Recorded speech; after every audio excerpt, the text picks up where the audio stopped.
سلف، سلفی اور سلفیت، یہ تین چیزیں آپ کو سمجھنی ہے۔ سلف، سلفی، سلفیت۔ سلف گزرے ہوئے لوگوں کو کہتے ہیں، عربی زبان میں سلف کن کو کہتے ہیں؟ جو ہم سے پہلے گزر گئے، ہمارے قرابت دار، ہمارے رشتہ دار، ہمارے دوست احباب جو ہم سے پہلے دنیا سے چلے گئے، وہ سب ہمارے سلف ہیں۔ اور دینی اعتبار سے جو خیر کے زمانوں میں، بہترین زمانوں میں جو مسلمان موجود تھے، خیر کے زمانوں میں جو موجود تھے، جو ہم سے پہلے گزر چکے، وہ ہمارے سلف ہیں۔ بات سمجھ میں آ رہی؟ اور چونکہ یہ سارے کے سارے صالحین تھے، نیک تھے، اللہ والے تھے، اس لیے ان کو سلف صالحین کہا جاتا ہے۔ جو خیر کے زمانوں میں، خیر کے زمانے کون سے ہیں؟ رسول اللہ صلی اللہ علیہ وسلم کی حدیث کی روشنی میں خیر الناس قرنی ثم الذین یلونہم ثم الذین یلونہم۔ ایک حدیث خیر القرون کے نام سے کہی جاتی ہے، خیر القرون قرنی، اس حدیث کی صحت یعنی وہ حدیث صحیح نہیں ہے۔ جو صحیح سند سے حدیث ثابت ہے وہ میں آپ کے سامنے رکھ رہا ہوں۔ خیر الناس قرنی، سب سے بہترین لوگ میرے زمانے۔ کون ہیں آپ کے زمانے کے لوگ؟ صحابہ۔ ثم الذین یلونہم، پھر ان کے بعد کے، پھر ان سے متصل کون لوگ ہیں؟ تابعین۔ ثم الذین یلونہم، پھر ان کے بعد کے، ان سے متصل کون ہیں؟ اتباع تابعین، اتباع تابعین۔ یہ تین زمانے اللہ کے نبی نے فرمایا خیر۔ ان ادوار میں جو لوگ تھے، ان زمانوں میں جو لوگ تھے، یہ دینی اعتبار سے ہمارے سلف ہیں۔ اب کوئی بھی کام ہمیں کرنا ہوگا دین کے نام پر، ہمیں دیکھنا پڑے گا کہ ان تین زمانوں میں اس پر کیسے عمل کیا گیا۔ اسی لیے اگر کوئی بدعات ایجاد کرتا ہے دین میں، نئے کام نکالتا ہے، تو ہم اس کو پوچھ سکتے ہیں کہ اس میں تمہارا سلف کون ہے؟ آ رہی بات سمجھ میں؟ ہم اگر کوئی دین کا کام کر رہے ہیں تو اس میں ہمارے سلف کون ہیں؟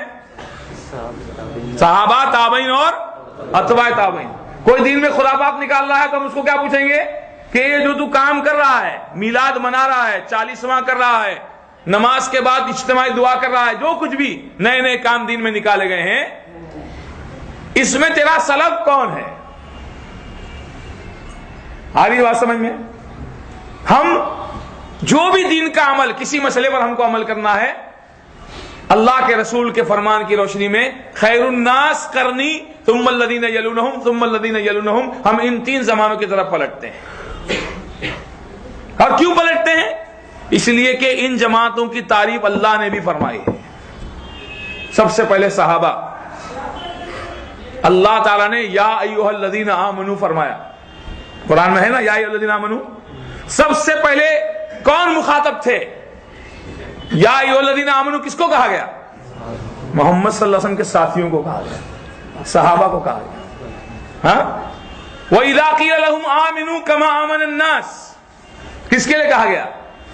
جب ان سے کہا جاتا ہے کہ ایمان لاؤ اس طرح جیسے لوگ ایمان لائیں۔ کون تھے لوگ؟ صحابہ۔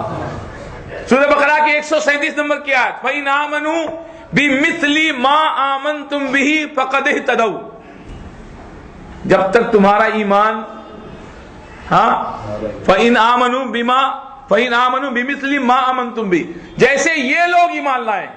کون لوگ؟ صحابہ، یہودیوں، نصرانیوں اور بعد کے لوگوں سے بھی خطاب ہے کہ جب تک تمہارا ایمان ویسا ایمان نہیں ہو جاتا جیسے صحابہ کا ایمان ہے، ویسے تم اللہ پر، رسولوں پر، کتابوں پر، فرشتوں پر، آخرت کے دن پر، اچھی بری تقدیر پر ویسے ایمان نہ لے آؤ جیسے صحابہ ایمان لائے تھے، تب تک تم ہدایت پر نہیں آ سکتے۔ تو یہ اللہ سبحانہ و تعالی رب العالمین نے اس جماعت کو پسند کیا ہے، اس جماعت کو چنا ہے۔ آپ دیکھیں کیسی جماعت ہوگی ہے۔ آج زبان تان دراز ہوتی ہے، کالے کپڑے والے، کالی سوچ والے، کالے دل والے، کالی تحریروں والے، اور اگر اسی حالت میں مر گئے تو ان کے لیے جہنم کی آگ بھی کالی۔ چند کو چھوڑ کر سارے مرتد ہو گئے تھے، نعوذ باللہ۔ ہاں، 5 تھے جو بچے تھے، باقی سب الٹے پاؤں نعوذ باللہ پھر گئے۔ کہ قربانیاں صحابہ نے جو دی، اللہ نے جس جماعت کی تعریف کی اور فرمایا ذالک مثلہم فی التوراۃ، ان کی صفات جو قرآن میں بیان کی جا رہی ہیں، اس سے پہلے تورات میں بھی اللہ تبارک تعالیٰ نے ان کا بیان کیا. ذالک مثلہم فی التوراۃ. کس کو ملی تھی تورات؟ داؤد علیہ السلام کو، موسیٰ علیہ السلام. موسیٰ علیہ السلام کو جو کتاب ملی تورات، اس میں بھی وَمَثَلُهُمْ فِي الْإِنْجِيلِ. عیسیٰ علیہ السلام کو جو کتاب ملی اس میں بھی اللہ نے اس پاک جماعت کا تذکرہ. اسی لیے ہم کہتے ہیں، اور اسی لیے اللہ کے رسول صلی اللہ علیہ وسلم کے فرامین آپ دیکھیے، خیر الناس قرنی، قربانیاں تھی ان کی. اللہ تعالیٰ نے پسند کیا تھا اس جماعت کو. عبداللہ ابن مسعود رضی اللہ عنہ فرمایا، تم میں سے جس کسی کو آئیڈیل بنانا ہو، جس کسی کو نمونہ بنانا ہو گزرے ہوئے لوگوں میں، وہ محمد صلی اللہ علیہ وسلم کے صحابہ کو اپنا آئیڈیل بنائے. اس لیے کہ یہ اس امت کے سب سے نیک دل، سب سے زیادہ گہرے علم والے، سب سے کم تکلف کرنے والے، سب سے سیدھی راہ پر گامزن تھے اور سب سے عمدہ حالت میں تھے. اور وہ ایسے لوگ تھے کہ اللہ تعالیٰ نے اپنے نبی کی ہم نشینی اور دین کی اقامت کے لیے ان کو پسند فرما لیا. لہذا ان کا مقام پہچانو اور ان کے نقش قدم کی پیروی کرو، اس لیے کہ صراط مستقیم پر گام چلو. تو یہ میرے بھائیوں 3 ادوار میں آپ کے سامنے رکھ رہا تھا. خیر الناس قرنی، صحابہ کا زمانہ، ثم الذین یلونہم، ان کے بعد کا، یعنی صحابہ سے جنہوں نے علم حاصل کیا، صحابہ کی صحبت جنہوں نے اختیار کی، وہ تابعین ہیں. اور تابعین کی صحبت جنہوں نے اختیار کی، تابعین کے جو ساتھی تھے، ان کی مجلسوں میں بیٹھنے والے، ان سے تربیت لینے والے، وہ کون تھے؟ اتباع تابعین. تو یہ 3 زمانے خیر کے ہیں، یہ ہمارے اسلاف ہیں. اور جو کوئی ان کے طریقے کی طرف منسوب ہوتا، یا ان کے طریقے کے مطابق دین پر عمل کرتا، یا ان کے طریقے کے مطابق قرآن و حدیث کو سمجھتا، وہ سلفی ہے. وہ کون ہے؟ سلف کے راستے پہ چلنے والا. سلف کون ہے؟ سلف کون ہے؟ 3 زمانے والے لوگ، صحابہ، تابعین و اتباع تابعین، یہ سلف صالحین ہیں. ان کے طریقے پر چلنے والا سلفی ہے. اور کتاب و سنت کو اسی طریقے سے سمجھنا، کتاب و سنت پر اسی طریقے پر عمل کرنا جس طرح ان 3 زمانوں میں عمل ہوتا تھا، اس کا نام سلفیت ہے. آ گیا سمجھ میں؟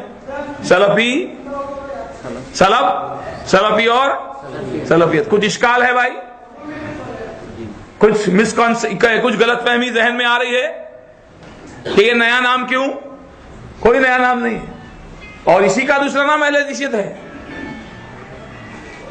ہم کو ہر مسئلے پر عمل کرنے کے سلسلے میں ہمارا کوئی سلف ہونا چاہیے کہ اس مسئلے پر کیسے عمل کیا گیا. اور ضمانت کون سے زمانوں کی ہے؟ ان 3 زمانوں کی ہے. اس کے بعد کیا ہوا اس کی کوئی ضمانت نہیں ہے. آگے بات سمجھ میں